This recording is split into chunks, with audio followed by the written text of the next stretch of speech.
નમસ્તે. થોડા દિવસ પહેલા મેં ZEE5 OTT પ્લેટફોર્મ એનું એન્યુઅલ સબસ્ક્રિપ્શન રિન્યુ કરાવડાવ્યું. આમ હું એનું સબસ્ક્રિપ્શન રિન્યુ નહોતો કરાવડાવવાનો કારણ કે અત્યારે એના ઉપર કોઈ એવા મૂવીઝ કે શોઝ છે નહીં કે જે મારે જોવા હોય, પણ આ છતાં મેં સબસ્ક્રિપ્શન પાછું લીધું કારણ મારે એના ઉપર એક મૂવી જોવું હતું. મૂવી કે જેનું પહેલા નામ હતું પંજાબ 95 અને પાછળથી એનું નામ બદલીને કરાય છે સતલજ. મેં આ મૂવી વિશે જે વાંચ્યું અને જે સાંભળ્યું એના પછી આ મૂવી જોવાની મને તીવ્ર ઈચ્છા હતી અને એટલા માટે મેં સબસ્ક્રિપ્શન લીધું. હું સબસ્ક્રિપ્શન અહીં આગળ રિન્યુ કરાવડાવું છું અને પછી પ્લેટફોર્મ પર જાઉં છું, પણ ત્યાં મને મૂવી મળતું નથી કારણ કે મૂવી રિલીઝ થયાના માત્ર 48 કલાકની અંદર ZEE5 ઉપરથી આ મૂવીને હટાવી લેવામાં આવ્યું. થિયેટર્સમાં તો મૂવી રિલીઝ થયું જ નથી. એકમાત્ર ZEE5 એ OTT પ્લેટફોર્મ છે કે જેના ઉપર એને રિલીઝ કરવામાં આવ્યું હતું, પણ એના પણ માત્ર 2 દિવસની અંદર ત્યાંથી એને હટાવી લેવામાં આવે છે, એટલે હું મૂવી ન જોઈ શક્યો. આપ જાણો છો કે પાછલા અમુક દિવસથી આપણા દેશમાં આ મૂવીને લઈને ખાસો વિવાદ ચાલે છે અને આજની આ ગોષ્ઠીમાં આપણે આ જ વિવાદને સમજવાનો પ્રયત્ન કરવો છે કે આ વિવાદ આખરે છે શું. તો મૂવીની અંદર વાત કરાયેલી છે એમની કે જેમને તમે અત્યારે સ્ક્રીન પર જોઈ શકો છો, જસવંતસિંહ ખાલરા, અને એમનો જ કિરદાર મૂવીની અંદર નિભાવ્યો છે દિલજીત દોસાંજે. એમની સાથે બીજા પણ એક્ટર છે, અર્જુન રામપાલ અને બીજા પણ ઘણા સારા એક્ટર્સ તમે મૂવીમાં જોઈ શકશો અને સંભળાય છે કે મૂવી ખૂબ સારું છે, પણ આપણે નથી જોઈ શક્યા. જસવંતસિંહ ખાલરા વિશે વાત કરતા પહેલા આપણે થોડીક પંજાબની વાત કરવી પડે. પંજાબનો ઇતિહાસ ખૂબ લોહિયાળ રહ્યો છે અને આઝાદી બાદના ભારતમાં પણ એ ખૂબ લોહિયાળ રહ્યો છે. 1980 અને 1990 ના દાયકાઓમાં પંજાબની અંદર ઇન્સર્જન્સીઝ જોવા મળી. આ ઇન્સર્જન્સીઝ પાછળ ઘણા કારણો છે અને એનો ઇતિહાસ ઘણો લાંબો છે, બધી ચર્ચા તો અત્યારે પર ન કરી શકીએ, પણ જેમ કે એના મૂળમાં ઘણી બધી વાતો રહેલી છે, જેમાંની એક વાત એટલે પંજાબનું વિભાજન. જે તે સમયે પંજાબમાંથી હિમાચલ પ્રદેશ છૂટું કરાયું, હરિયાણા છૂટું કરાયું, એ તમને આના મૂળમાં ક્યાંક મળી આવશે. તો 1980-90 ના દાયકાઓમાં જે ઇન્સર્જન્સીઝ થઈ એની પાછળ તમને ક્યાંક ને ક્યાંક ચંદીગઢનો વિવાદ પણ જોવા મળશે. ખાલિસ્તાન માટેનું જે આંદોલન ચાલ્યું એ પણ તમને જોવા મળશે. તો સાથે 1973 ના વર્ષમાં પંજાબમાં જે આનંદપુર સાહિબ રેઝોલ્યુશન પાસ થયું એ પણ આના મૂળમાં રહેલું છે. તો સાથે તમે ભારતની અંદર 1960 ના દાયકામાં જેની શરૂઆત થઈ હરિત ક્રાંતિને પણ આના મૂળમાં જોઈ શકશો. તો 1980 અને 90 ના દાયકાઓમાં આ ઇન્સર્જન્સીઝ નો માહોલ ચાલુ હતો અને ત્યાંનો યુથ, ત્યાંના યુવાનો વધુ ને વધુ બળવાખોર પ્રવૃત્તિઓ તરફ આકર્ષાઈ રહ્યા હતા. વ્યવસ્થાને ઉથલાવી પાડવા તરફ એ લોકો આકર્ષાઈ રહ્યા હતા. આ જ દરમિયાનમાં 1984 ના વર્ષમાં એક ઘટના ઘટે છે કે જેના વિશે આપણે જાણીએ છીએ.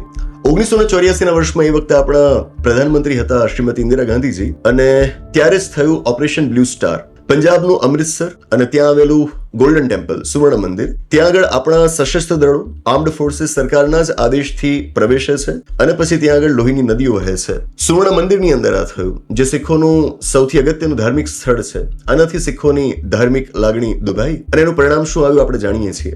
1984 ના વર્ષમાં શ્રીમતી ઇન્દિરા ગાંધીજીના જ 2 શીખ બોડીગાર્ડ્સ એમની ગોળી મારીને હત્યા કરી નાખે છે. અને પછી શું થયું એ પણ આપણે જાણીએ છીએ. પછી થયા એન્ટી શીખ રાયોટ્સ કે જેની અંદર હજારોની સંખ્યામાં શીખોને મારી નાખવામાં આવ્યા, કત્લેઆમ થઈ. અને આનાથી પંજાબનું વાતાવરણ કે જે પહેલેથી ખૂબ સંવેદનશીલ હતું એ વધારે બગડે છે. કહેવાય છે કે આ દરમિયાનમાં સ્ટેટ દ્વારા, સરકાર દ્વારા ઓથોરિટીઝને ખુલ્લી છૂટ આપી દેવામાં આવી હતી, પોલીસને ખાસ તો ખુલ્લી છૂટ આપી દેવામાં આવી હતી કે ઇન્સર્જન્સીસને ડામવા માટે તમારે જે કરવું પડે એ કરો, બળ પ્રયોગ કરવો પડે તો પણ કરો, જ્યારે ખચકાતા નહીં. આપણે સમજીએ છીએ કે જ્યારે આર્મ્ડ ફોર્સીસને ખુલ્લી છૂટ આપી દેવામાં આવે તો કેવી ભયાવહ સ્થિતિનું નિર્માણ થઈ શકે, અને થયું. કહેવાય છે કે ફેક એન્કાઉન્ટર્સ થતા, ગમે ત્યારે લોકોને ઉઠાવી લેવામાં આવતા. તમારી આડોશ પડોશમાં તમે જાણતા નથી કે ક્યારે કોઈ વ્યક્તિ અદ્રશ્ય થઈ જાય, આવી ઘટનાઓ છાશવાર બનતી રહેતી. અને અહીં જ હવે આપણું જે મુખ્ય પાત્ર છે આવે છે, જેમનું નામ છે જસવંતસિંહ ખાલરા. જસવંતસિંહ ખાલરાનો જન્મ 1952 ના વર્ષમાં થયો હતો, પણ એ પહેલેથી એક રેવોલ્યુશનરી એટીટ્યુડ ધરાવતા હતા અને ધરાવે જ ને, કારણ કે એમનો પરિવાર એ પહેલેથી આ પ્રકારના એટીટ્યુડ માટે જાણીતો હતો. એમના જે દાદા હતા એ જે તે સમયે ગદર પાર્ટીના મેમ્બર હતા, એ જ પાર્ટી કે જેણે ભારતને બ્રિટિશર્સની સામે આઝાદી અપાવવા માટે બહુ અગત્યની ભૂમિકા ભજવી હતી. આમના એ રેવોલ્યુશનરી એટીટ્યુડ, એ મિજાજનો અંદાજ આપણને એનાથી પણ આવે કે એમણે નવજવાન ભારત સભાનું રિવાઇવલ કર્યું હતું. નવજવાન ભારત સભા વિશે આપણે સાંભળ્યું હશે. ભગતસિંહજી હતા ને, એમણે આ સભા શરૂ કરી હતી, પણ પછી એમના ગયા બાદ એ એટલી એક્ટિવ ન રહી શકી. જસવંતસિંહ ખાલરા એને રિવાઇવ કરે છે, એમના મિજાજનો આપણને અંદાજ આપે છે. ઘટના એવી ઘટી કે 1994 ના વર્ષમાં જસવંતસિંહ ખાલરાના એક ખાસ મિત્ર એ જે તે વખતે નેપાળની અંદર ચૂંટણી કરાવીને આવ્યા હતા. એમને ત્યાં આગળ ઇલેક્શન ઓબ્ઝર્વર તરીકે અપોઇન્ટ કરવામાં આવ્યા હતા. નેપાળથી તેઓ પરત થયા અને જસવંતસિંહ ખાલરાને મળ્યા અને મળીને તેઓ કહે છે કે મેં નેપાળમાં જોયું કે ત્યાં આગળ લોકો પબ્લિક રેકોર્ડ્સને બહુ સારી રીતે મેન્ટેન કરે છે. સરકારના જે દસ્તાવેજો હોય ને એને ત્યાં બહુ સારી રીતે સાચવીને રાખવામાં આવે છે.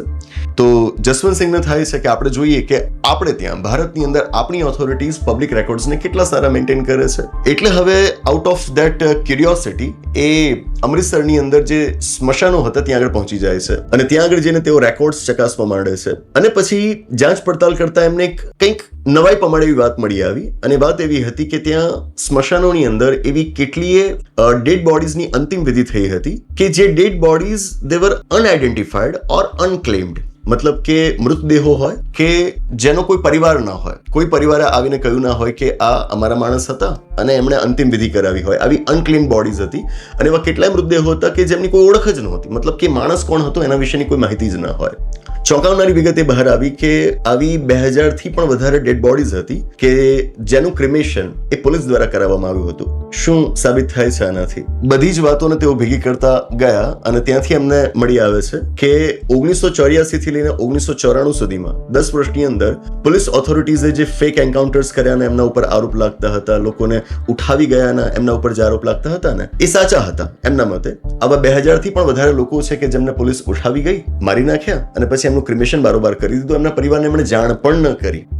જસવંતસિંહ ખાલરા પોતે એક બેંક એમ્પ્લોય હતા અને એમની સાથે પણ આવી ઘટનાઓ ઘટી કે જે એમના કલીગ્સ હોય દે વેન્ટ મિસિંગ. એમને ક્યાંકથી સમાચાર મળે કે દે વેન્ટ મિસિંગ, એમની કોઈ ખબર નથી, ક્યાંક ખોવાઈ ગયા છે. આવા જ લોકો હશે કે જેમને પોલીસે મારી નાખ્યા અને પછી અહીં આગળ એમની અંતિમ વિધિ કરી નાખી. આ એમના ફાઇન્ડિંગ્સ લઈને હવે તેઓ પ્રેસ સમક્ષ જાય છે અને પોલીસ ઉપર બહુ ગંભીર આરોપ તેઓ મૂકે છે. ત્યાં સુધી કે તેઓ પંજાબ અને હરિયાણા હાઈકોર્ટની અંદર પણ પિટિશન ફાઇલ કરે છે, પણ હાઈકોર્ટ એમ કહે છે કે આમાં તમારું કોઈ લોકસ સ્ટેન્ડાઈ નથી એટલે અમે તમારી પિટિશન ન સ્વીકારીએ. પણ એમણે પોતાના પ્રયત્નો ચાલુ રાખ્યા.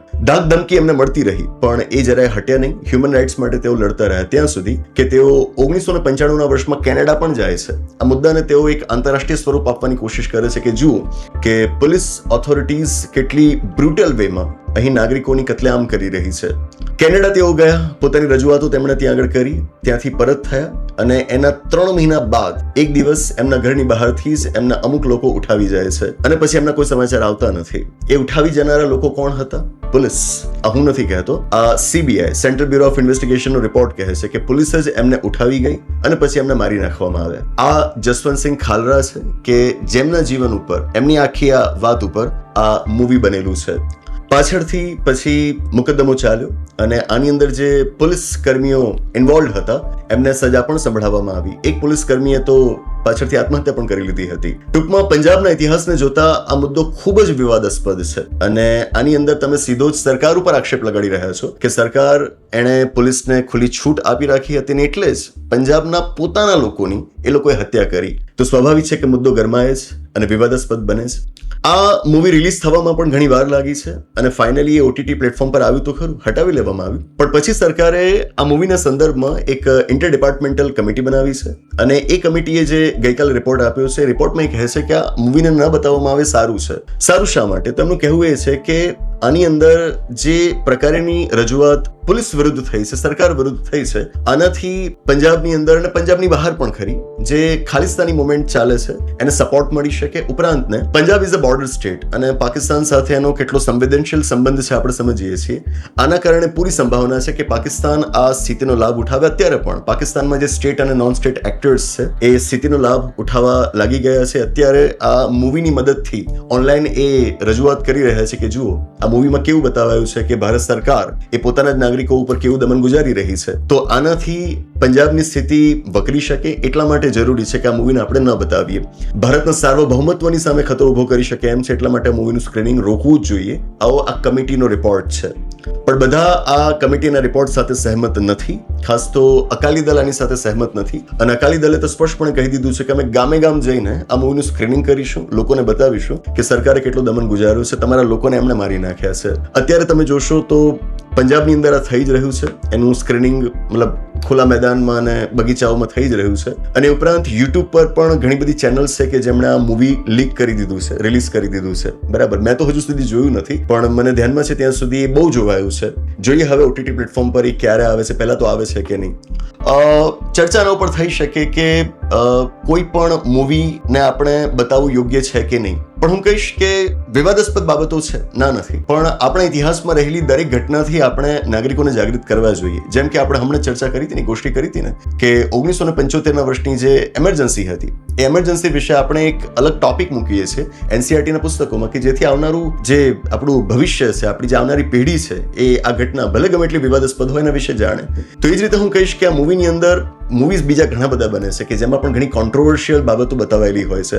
હમણાં જ આપણે ધુરંધરમાં જોયું, અને આર્ટિકલ 370 એમાં તો લિટરલી ખોટી વાતો કરેલી હતી. એના ઉપર તો મેં આખી અલગ ગોષ્ઠી કરી છે કે બિલકુલ ખોટું એમાં બતાવવામાં આવ્યું છે. આવી જાય છે અને ચાલી જાય છે, બરાબર. પણ આની અંદર એવું ના બને કે એક ઇમ્પોર્ટન્ટ એપિસોડ હતો, એક અધ્યાય હતો આપણા ઇતિહાસનો, કે જેને જાણવાથી આપણે વંચિત રહી ગયા. અને આમ પણ હવે કદાચ બેન મુકાય પણ ઇટ્સ નોટ એન ઇફેક્ટિવ બેન ના. ઓલરેડી લોકોએ ઘણું બધું જોઈ લીધું છે, જાણી લીધું છે. આ મુદ્દો આમ તો હાંશેમાં ધકેલાઈ ગયો હતો ને આમની હત્યા બાદ. હવે સિમ્પલ એ કોઈ મૃત્યુ નહોતું ને, આ તો હત્યા થઈ હતી એમની. એના પછી જોઈએ તો લાંબા સમય સુધી એના ઉપર ખાસી કોઈ ચર્ચા નહોતી. ધીરે ધીરે હવે ચર્ચા પાછી સપાટી ઉપર આવી છે, લોકો જાણતા થયા છે. તો આમાં બંને પક્ષ છે, બતાવવું જોઈએ ન બતાવવું જોઈએ, પણ અંગત રીતે હું માનું છું કે એટલીસ્ટ લોકોએ મૂવી ભલે ન જોવે, આવી ઘટનાઓ વિશે જાણવું ચોક્કસ જોઈએ. આપણા ઇતિહાસ વિશે, આઝાદી પહેલાના આઝાદી બાદના ઇતિહાસમાં આવી જે કોઈ પણ ઘટનાઓ થઈ છે આના વિશે જાણકારી હોવી અતિ આવશ્યક છે, કે જેથી વર્તમાનને આપણે વધુ સારી રીતે સમજી શકીએ અને ભવિષ્યના નિર્ણયોને આપણે વધુ બહેતર બનાવી શકીએ. બસ એ જ. પંજાબ વિશે, જસવંતસિંહ ખાલરા વિશે, આ મૂવી વિશે આપના શું વિચાર છે એ નીચે કોમેન્ટ બોક્સમાં જરૂરથી જણાવજો. તો આની સાથે ગોષ્ઠીની આગળ સમાપ્ત જાહેર કરીએ છીએ. આવનાર એપિસોડમાં આવી જ કોઈક નવી વાત સાથે, એક રસપ્રદ ચર્ચા સાથે, એક નવી ગોષ્ઠી સાથે પાછા મળીશું. આભાર, નમસ્તે. યુપીએસસી, જીપીએસસી કે ગુજરાત રાજ્ય સરકારની કોઈ પણ ભરતી પરીક્ષાની આપ તૈયારી કરી રહ્યા હો અને એ માટે યોગ્ય માર્ગદર્શન અને શિક્ષણની આપની જરૂરિયાત લાગતી હોય તો આપણી સંસ્થા સંવિધાન કરિયર એકેડેમીનો આપ સંપર્ક કરી શકો. કોન્ટેક્ટ નંબર છે 8469743567. ગાંધીનગર તેમજ અમદાવાદ બંને જગ્યાએ આપણા કેન્દ્રો આવેલા છે.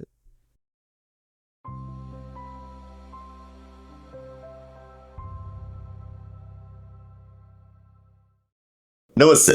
તમારો ધર્મ કયો, તમારી જાતિ કઈ, તમે પુરુષ છો કે મહિલા કે પછી બીજું કંઈક, એનાથી આને કોઈ ફરક નથી પડતો.